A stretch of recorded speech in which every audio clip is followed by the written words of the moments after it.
Hey, Alli, how do you suppose people that inspire people get inspired? They get inspired by people like our guest today, who is Amy Boone Thompson, and she is the owner and CEO of IDEA. And IDEA is a health and fitness association that inspires and educates fitness professionals all over the world. Let's give a shout out to Leona Cook, who is an avid listener. Thank you for your support and sharing our podcast. Let's dive in. Welcome to the Girls Talk Healthy Aging podcast, where we dive deep into pressing health and fitness issues facing aging women. I'm Alli Kerr. And I'm Shawna Kaminski. And together we'll bring candid conversations, expert advice, and personal stories that will inspire and empower you on your own wellness journey. We want to welcome you to the Girls Talk Healthy Aging, Amy. Thank you so much. I'm really excited to be here. Thanks for having me. Amy, before we kind of dive into other things, let's just talk about what is IDEA and why is it important to health, fitness, and healthy aging? Yeah, so IDEA Health and Fitness Association is an organization that's been around for, we're on our 43rd year in business. And it really started with the premise that one fitness professional can reach hundreds, if not thousands, tens of thousands of people now through social media. So the organization invests in fitness professionals like myself, and I've been a member for many, many decades prior to owning the company.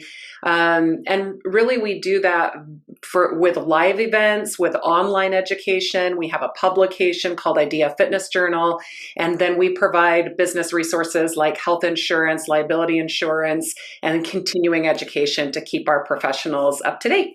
Yeah, and with IDEA, I've been to some of your conferences, and one of my favorite things is the expo. I love the educational stuff, but the expo is amazing. And it's just a place for us fitness folks to go and get all kinds of ideas, fresh ideas, get rejuvenated, get just ready to come back home and spread fitness. So like you really are that. The organization is really that just like lights that fire in all of the fitness professionals around the world and sends us back out to do what we do. So thank you for doing what you do and for all, and being involved in this organization. Can you tell us how you came to be the CEO and the owner of IDEA? Because that's new, right? Yeah. So I've been the owner and CEO since April of 2022, and I stepped in to lead the organization as the GM in 2019, right before the pandemic. But to go way back to how it all came to be, I really, just like I said, I grew up in the industry, and all of my work for 3 decades has been in the industry. So I started as a personal trainer in an all women's club in Chantilly, Virginia. And it was there that I just fell in love with this profession because I could see that I was really making an impact in these women's lives. And I wanted to, at the same time, I was kind of dabbling in strength and conditioning at the university that I had graduated from. And the contrast of those experiences, working with the women to overcome their challenges and reach their goals, or working with I call them entitled spoiled athletes because I was one, so I can say that. So I really just fell in love with personal training, and that led me on this path where it's always been my passion and I know it's my purpose. And so now, being the owner of IDEA, I get to inspire and uplift hundreds of thousands of fitness professionals to go out and do the important work they do. How have you seen like the fitness industry change over time? Because you have a long-standing history in the field and so much has come and gone and come back again. What are your thoughts on that? Yeah. So it's interesting. I think of this a couple different ways. For the consumers, right now, more than ever, consumers just have so much access to information, and they can get, I mean, back when I started in the profession, people really didn't know how to train, how to lift weights, how to write a program. And now all of that exists. You can get it from Chat GPT, you can get it online, you can get it from anybody. So I think that is really this biggest change is we are in an era of information overload. And so with that, I think that consumers they have information, but they still lack motivation, and they still are, more than ever, we as human beings are lacking a sense of belonging. And so that's where I find our unique space, this in-person training, fitness professionals working with other individuals. We provide the motivation. We help sort through the information overload and make sure that the programs and the nutrition advice and everything that we're working on is sensible and helps you reach your goals. And then we also provide that community, and that really, to have someone feel that a club or however you're consuming your fitness is a place that you feel connected and you feel that you belong. If I could go on a little bit more, I was going to offer for fitness professionals, it's changed dramatically. Again, back in 1997, when I started in the industry, we didn't have access to connect with one another. So shows like events like IDEA, like you said, these were the places we all went to have our community and other like-minded professionals.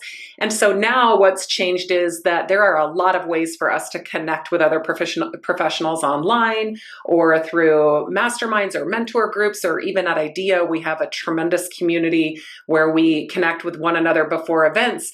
But the in-person experience is really where we thrive. And so saying that, I think professionals are finding lots of ways to be connected, but now we still, full circle, it is cyclical. We still find so much value in the in-person events. And one thing that we love to do on Girls Talk Healthy Aging is to inspire other women. And I think that you're such an inspiration. And one of the stories that I heard you talk about was actually applying like 9 times, I believe, for an IDEA award before you owned the company.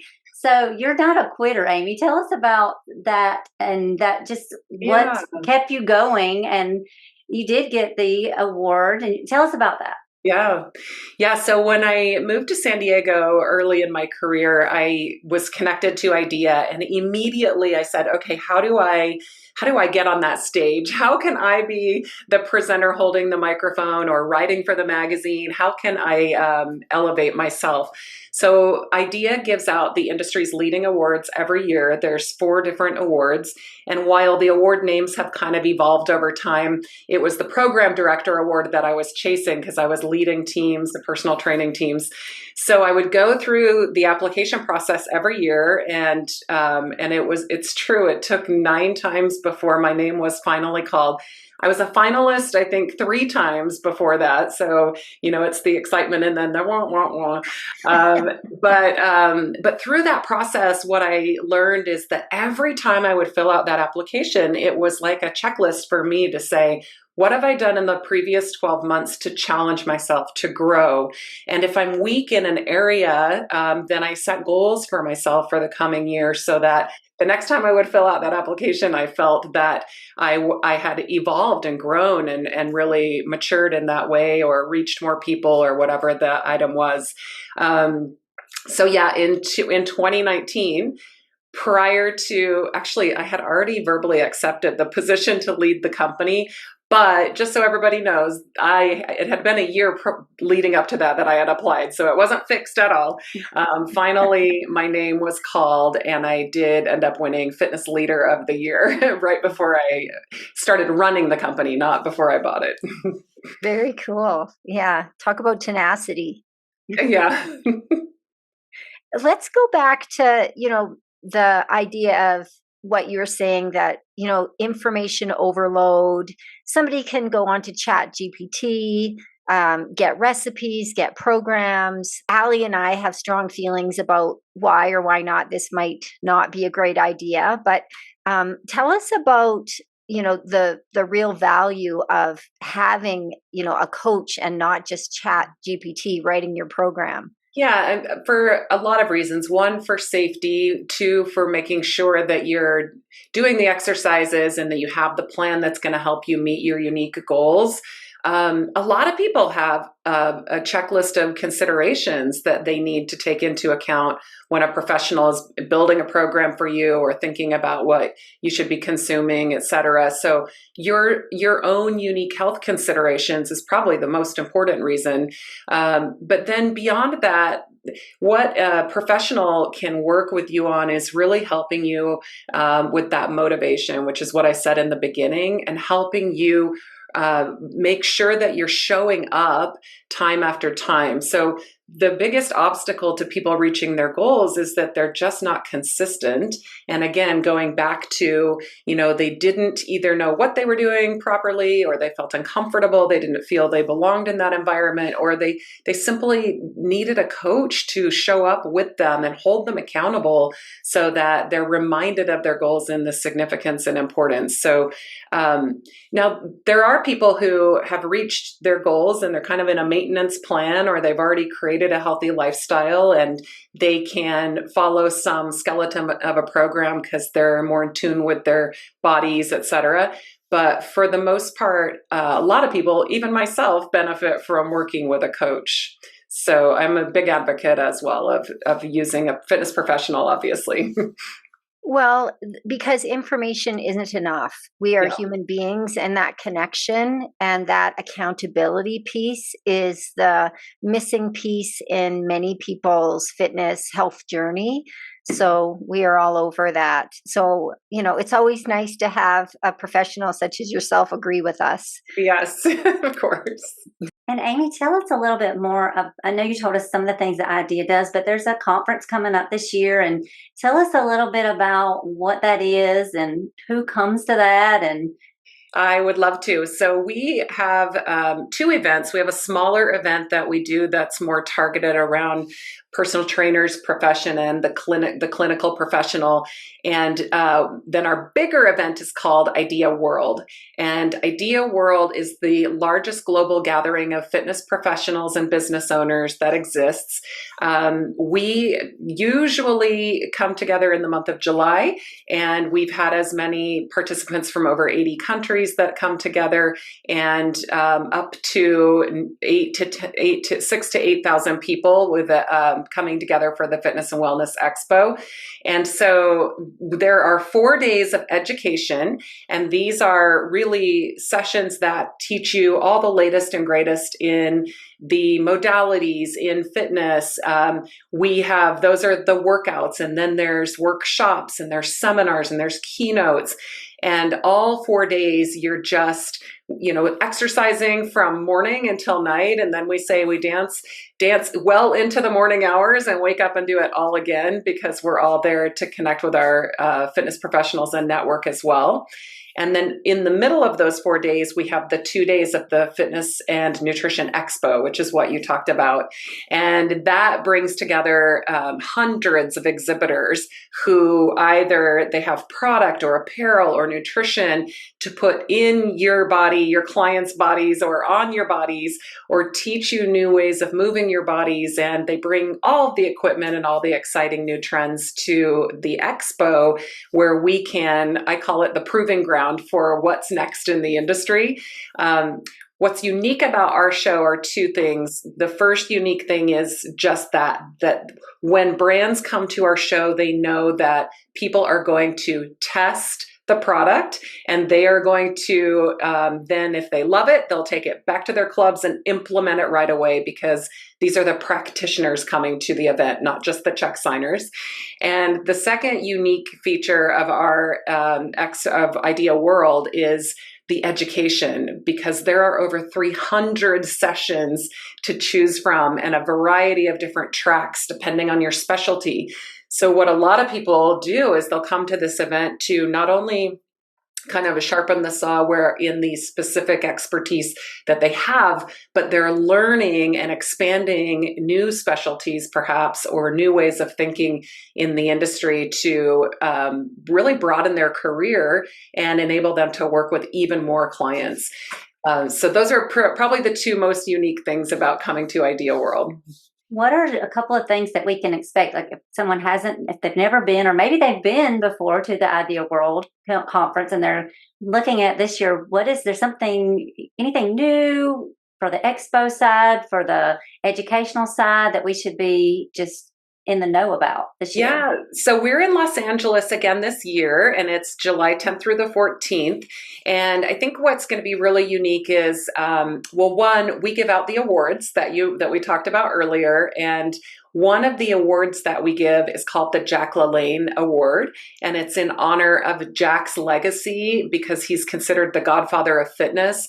He really was one of the first equipment dreamers, I would say, and designers, and then he has been involved with some of the nutrition progress that we've made. Some of us might remember him on TV for many, many, many years and encouraging people to move and eat healthy. So we give out this award to someone in the sector who has also moved millions of people.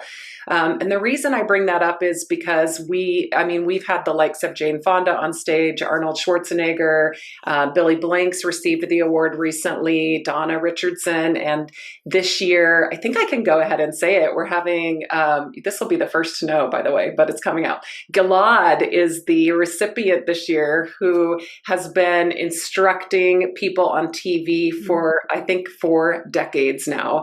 And so he leads group exercise classes on PBS and different television channels. And so we're giving the award to him. Also, Jack's wife, Elaine, is 98 years old this year, and she is coming to give the award. And so together we're going to be setting a world record. Hopefully we can get Guinness there, but we are setting a record for the most consecutive jumping jacks around the world at the same time. We're going to do 98 jumping jacks in honor of Elaine's birthday and this tradition of celebrating impact on fitness. So that's just one thing. And that was a long one, sorry. However, this year, for the professionals who are really thinking about specializing in a specific area, we have a variety of different ways that you can think about evolving your career. We're going to have a lot more expertise around bar. Recovery is really, really evolving in our space, and then technology and just understanding how technology can help you in your profession, working with your clients. So those are some things to look forward to. And then the welcome party is always a favorite, where everybody at the show comes together. We eat, we dance, we celebrate, and it goes back to that inspiring. We're lifting filling each other's bucket and lifting one another up so we can go back to our businesses and thrive for the next 12 months.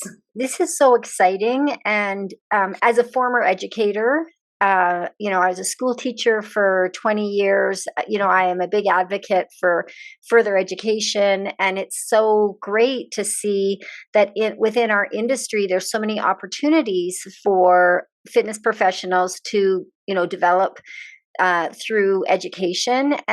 But yet, so often on social media and in other avenues, both Alli and my pet peeve is the person that hangs up the sign that says they're so-and-so without the education behind them. So tell us, how does the consumer protect themselves from that maybe well-meaning person who is undereducated and potentially a danger to them? Well, I'll tell you, the very first thing you should be aware of, if someone says, this worked for me, you should do it. That's the first thing you should be aware of, because the fitness professional knows that it's never about you. It's always about your client. So I'll start with, a lot of our professionals hold degrees in the industry. So there are associate degrees, there are bachelor degrees, there's master's, there's advanced, there's also trade schools now just for the career of fitness professional and personal training. And then in addition, most professionals will carry a certification, and these come from highly accredited organizations that hold an NCCA standard.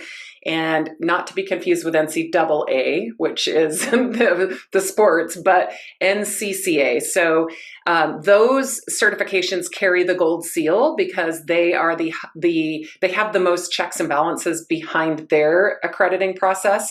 And we know that it's an in-person test or it's proctored. So it's not an open book test, that type of thing. And then also, in addition to that, just the qualifications that you should be looking for, you want someone that you can connect with. And again, I'll go back to that motivation, someone who motivates you. And I'll add to this now that I'm a woman in my 50s. To be honest, when I was in my 20s and I was training 50-year-old women, I had no clue what they were experiencing. And now that I'm in a 52-year-old body, I want to go back and learn more. And of course, we didn't know as much then as we know about our bodies, but find someone has like-minded experience or shared experiences. Find someone who's walked in your shoes. Find a professional, not a person who claims to be a professional, but a professional who specializes in someone with your needs and your goals, and perhaps even your same gender, your same time of life, etc. One moment, I have to make a disclaimer. There are a lot of professionals, males included, who do study extensively, and so I don't mean to say that you should only work with someone of your gender and your age, but it does help if they certainly have been through some experiences that you have. Yeah, or at least you can resonate with them. Yes. So, if a woman can resonate with a male coach, it's fine. But 100%. the ability to connect and resonate with whomever you choose to work. So, yeah, I think that's implied. Yeah, thank you. And tell us, Amy, what you are looking forward as far as, because you've now taken over this company, and of course you're going to have different ideas. You're a new person in this role. What do you have in mind? What do you have in store for idea moving forward? Well, first, to go back to that day, I didn't tell the story when I jumped out of my chair and asked to buy the company, but I had been leading the company through COVID, through all the challenges, through the virtual events, through fitness professionals leaving our industry in droves because health clubs were closed and they couldn't make a living. And so with all those challenges and really thinking about what our industry needs, I knew that I was called to be in this position at this time. My entire 30 years leading up to this point put me in that chair to be leading that company at this time, because my purpose and passion is to inspire fitness professionals. And so I literally jumped out of my chair in a meeting when the conversation came around, well, what's next for idea? And I asked to buy the company, and it became a reality. So I didn't necessarily have a concrete plan when I jumped out of that chair, but since then, we know that we have to evolve a 43-year-old company. And that means first, we've updated all of our tech. We're on a completely new platform now where it's a more innovative experience. We're looking to today's, but more importantly, tomorrow's fitness professional. And with all of the distractions and the information and the tech and everything that's presented to us, how do we make sense of that? How do we really empower the professional to reach more people in a meaningful way, to ultimately get more people moving more often? And how do we just empower them to run more successful businesses so they can stay in this industry and have wildly successful careers? We are evolving the experiential aspect of our events. We're adding more and more online learning tools as well for people who enjoy a combination of the two or one or the other. We've already expanded our suite of insurance services. We've improved our workout builder. We're about to reveal information around the new Fitness Connect and making sure that we're helping with that vetting of fitness professionals so the consumer has kind of a, yes, that person's verified, yes, they're qualified and ready to work. So there's a lot of things that we have in store for the organization, but I would just say, generally speaking, we're evolving and we're modernizing and we're meeting the needs of the future Fit Pro. And what about what is still the same? Because there's always like, oh, this is the new thing in fitness. This is the thing that we need to look for. But what about the things that haven't changed, the tried and true? Can you speak to some of those things? Yeah, I mean, the tried and true, we talked about it earlier, for a fitness professional is the in-person experience. No different than most fit pros, not all, but most enjoy seeing their clients in person as well. They get a lot more satisfaction or a lot more results generally when they're able to meet in person periodically. So the value of in person is still incredibly important.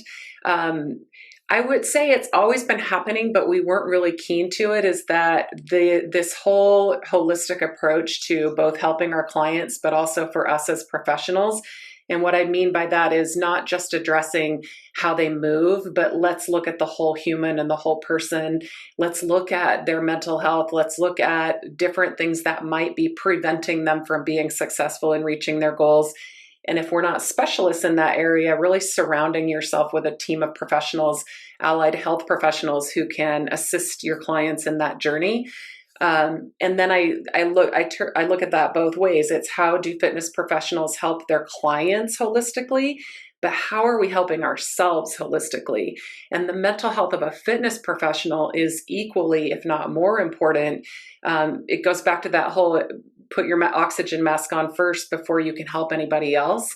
And a lot of our fitness professionals really struggle with their own journey in health and fitness and their own identity or relationship with their body and such. So we've got to do work on ourselves as well. And that's some of the stuff that I think IDEA can help with. What would you say as when we look at the consumer? What are some of the big fitness mistakes that the consumer is making? We have all these professionals that are qualified and ready to offer great programming and advice, but from the consumer, what are the big mistakes that the consumer is making in fitness nowadays? Ultimately, I think that people are looking for shortcuts, particularly women. We're always looking for shortcuts where, again, the secret to really truly reaching your goals for healthy lifestyle is to change your lifestyle. And that means these are long-term changes that take one little step at a time. So anything that usually is dramatic or quick or a shortcut is not going to give you long-lasting results.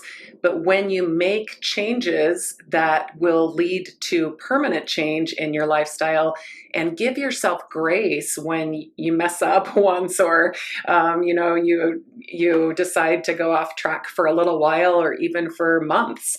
Get back on track and create the long-term healthy strategy that will help change your lifestyle. So for me, I think that's the biggest mistake, particularly women make, is we're always looking for a shortcut. Now we've got Ozempic, we've got all the, it's always been some kind of diet. It's not about that secret pill or secret sauce or now a shot in your body. It's just about simply making small changes that lead to lifestyle change. And over time, you're moving in a healthier direction more consistently. We couldn't agree more, because obviously we are strong believers in habit change, and anything that's quick is probably not long lasting. And the time it takes to develop the habits makes for the sustainable change that's you're able to achieve by implementing some of those habits. If you just woke up and overnight had lost 50 pounds, in the next months, you would regain that weight because you don't have the habits in place. And that's why coaches are there to hold your hand and hold you accountable. And I'm preaching to the choir here, but we are strong advocates of slow and steady wins the race for our clients, for the consumers that are listening. Yeah. And again, give yourself grace. None of us are perfect, and we all will fall from time to time, but then just get back into your routine. And remember that, again, it's about consistency, not necessarily 7 days in a row or 5 days in a row, but think about over a month, how consistent are you? Think about over a year, how consistent are you? And if you're moving more and you're eating cleaner and you're resting and you're taking care of your mental health, those changes will start to compound and you will start to see the changes. And that also goes for professionals that are building their business. All the same habits that we are encouraging our clients to implement with slow changes and steps, that's how a fitness professional grows their career as well. And I know IDEA is right there behind everyone with support. Yes, 100%. And, I don't think any personal trainer is an overnight success or any group instructor fills their class immediately. It takes time, it takes confidence, it takes courage, it takes a community and a network, and then education to help you with skills and strategies and best practices to help grow your business. So absolutely, I completely agree. It's small and steady improvements over time. Oh, I was going to ask her about I know that you were an athlete and how that has just played into your kind of that no quit mindset, because you are an inspiration for a woman who's just, you saw something, you just brought it up in a meeting and said, I want to buy this company. And how has that athletic mindset, how has that served you in your career in fitness? Well, I started playing basketball when I was 8 years old, and it led to me playing 3 sports in junior college and 2 sports in Division One. So it turns out you can't play them at the same time. So I finished my basketball eligibility, and then I played volleyball my 5th year to finish my scholarship. But I was taught some advice from my high school coach that has always stuck with me and really translated well to business. And she always taught us and drilled into our head that first and foremost, you are a woman. And to me now in business, that means, it's not necessarily about being a woman, although I take great pride in being a woman and I lead with that. It's about character. It's about always showing up, knowing that you lead with grace. You always are humble, and that you're always really treating other human beings with kindness. And so that's what that means for me, that I've kind of taken into my life. And then the second thing she would always say is, second, you're a student. So first you're a lady, second you're a student. And that meant, of course, in high school, we had to get good grades or we wouldn't play. But the way I've taken that through my career in business is to always be curious and always be learning and always be growing. You never know it all, especially in the fitness and wellness industry, where we are still a very young industry. And there's so much we need to learn and research and understand about our bodies and our minds more particularly. And then the third piece of advice she gave was that then third, you're an athlete.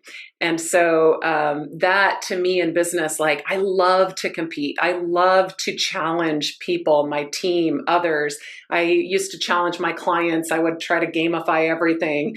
I love to show up with grit and intensity and tenacity. And I always hire athletes whenever I get a chance, because I know they're going to bring that, I guess, thicker skin, a little bit of edge, and they're always going to get after their goals with that kind of competition.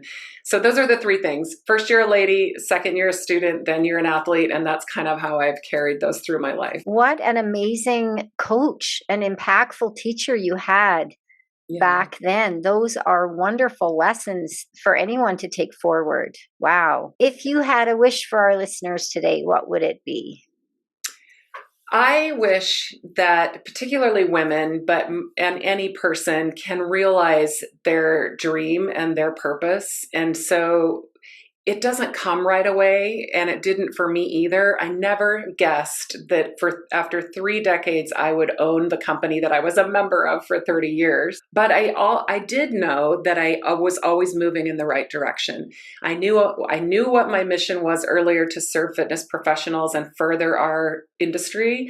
And so I just kept moving in that direction, even when I had to take a full-time job that, maybe I didn't enjoy as much, but I still kept forward progress. And while I was paying the bills with that full-time job, I would work on my networking on the side. I would attend these events and build my network and meet more people, and always moving in the direction that served my heart and my passion. And so that's my wish for the audience is, I feel like I've found my calling, and it will continue to evolve as well. But when you're truly doing what you love and you know that you're serving a higher purpose, then it makes showing up so much easier, and you can be your true authentic self every single day. So that's my wish for anyone listening. And my wish would be to surround yourself with the right people, whether that be with coaches or colleagues, because finding that purpose is much easier when you are surrounded by the people that support your goals. So whether that's the consumer, whether that's the fit pro, it's really important to network and get around the people that has not always the same mindset, but a complementary mindset where you're facing the right, a common direction. I completely agree with that. I mean, my family is always my foundation, but I have, for over all these years, I've gone to the IDEA events and industry events to be with my fitness family. And I can't tell you how many times our careers overlap and we're working together and then we're helping each other get jobs and we're always lifting one another up. And then I also have a group of girlfriends who have nothing to do with the fitness industry. They're consumers of fitness, but we are of the same age and we all have big kick-ass jobs that we have to deal with and contend with. And so my girlfriends fill another void and help me, uplift me, challenge me, and help me show up again as my best self. And my wish would be that, ladies, if you want it, be like Amy and just raise your hand in the meeting and say, hey, I want to buy the company. That's my wish, that we just go for it. Even if we don't have the vision of what we're going to do with it, just take that step and jump in. I love that. 100%. I love that. Thanks for listening. You'll find me, Alli, on Instagram at Alli Kerr Fitness. And you'll find me, Shawna, on Instagram at Shawna Kaminski. Feel free to pop us a DM with questions and or feedback. If you're enjoying the Girls Talk Healthy Aging podcast, please subscribe and share it with other health-minded women. Ratings and reviews are also much appreciated and help us get our message out to a larger audience. Until next time, be healthy and be happy.